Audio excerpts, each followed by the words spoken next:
জয় বাবা লোকনাথ বন্ধুরা। তো এই ভিডিওটা হলো আমার বাড়ির লোকনাথ পুজোর আগের দিন। লোকনাথ পুজো নিয়ে আমি প্রথম থেকে অনেক প্ল্যানিং ছিল যে এটা করব ওটা করব, কিন্তু আসলে পুজোর সময় আর আমার কিছুই করে ওঠা হয় না, কারণ বাড়ির একমাত্র বৌমা আমি। তো আমার মাথায় অনেক দায়িত্ব, অনেক চাপ। তো যাই হোক, আমার দিদি অনেকটাই হেল্প করে আমাকে। তাও কি বলো তো, তাও একটু হয়েই থাকে। আর তার জন্য আমি দেখো বাড়িতে অনেক লোক খাবে, তার জন্য আমি রান্না বসিয়ে দিয়েছি।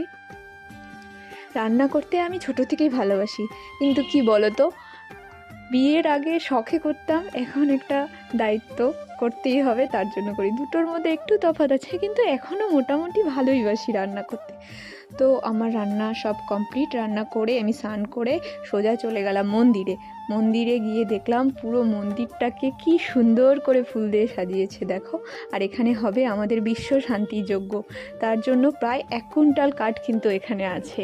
তো ওটা কালকে হবে। তারপরে এখানে দেখি বাবা নাম লিখছে, কারণ আজ আমাদের মন্দিরে বিনামূল্যে ফিজিওথেরাপির ক্যাম্প বসেছে। ডাক্তাররা কিন্তু খুব সুন্দর ট্রিটমেন্ট করছে। এটা হলো আমার শাশুড়ি মা, ওনারও পায়ের প্রবলেম ছিল জন্য উনিও দেখাচ্ছেন।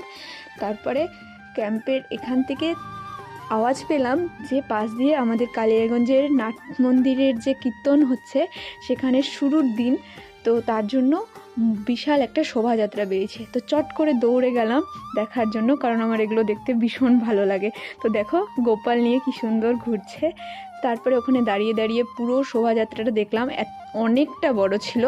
আর সবথেকে ভালো লাগে কি জানো, এই পুচকু পুচকু বাচ্চাগুলো নাচ করতে করতে যাচ্ছে দেখো, একদম পুরো রাধার মতো লাগছে।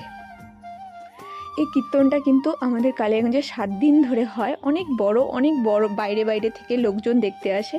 তো সেখান থেকে এসে আমি সবাইকে খাবার দিচ্ছি, কারণ অনেকটাই বেলা হয়ে গেছে। আবার এদেরকে খাবার দিয়ে আমাকে যেতে হবে নাচের স্কুলে। আসলে আমাদের পুজোর দিন একটা ছোট্ট একটা সাংস্কৃতিক প্রোগ্রাম রাখা হয়েছে। তো আমার শাশুড়ি মায়ের ইচ্ছে সেখানে আমি পার্টিসিপেট করি, তার জন্য আমি যাব সেখানে রিহার্সেল করতে। আমাদের পাশেই বাড়ি এক পিসি, তার নাচের স্কুল আছে, সেই প্রোগ্রামটা করবে। তো তার জন্য আমি তার স্কুলে গেলাম, গিয়ে দেখি বাচ্চারা সব প্র্যাকটিস করছে। তো পিসি আমাকে বললো তুই গ্রুপে ঢুকে ওদের সাথে কর। তো আমার আগের থেকে কোনো প্রিপারেশন ছিল না, আমি পুজোর আগের দিন সন্ধ্যাবেলা গিয়ে নাচটা তুলেছি ওদের সাথে। ওরা সবাই খুব ভালো, আমাকে খুব হেল্প করেছে আর আমাকে সাহস জুগিয়েছে যে নাচ করার জন্য। আসলে বাড়ির বৌমা হিসাবে একটু নার্ভাস ছিলাম আমি। যাই হোক, ফাইনালি আমি নাচটা করেছি, সেই ভিডিওগুলোও তোমাদেরকে দেখাবো নাচে। তার জন্য আমার চ্যানেলটি সাবস্ক্রাইব করে দিও।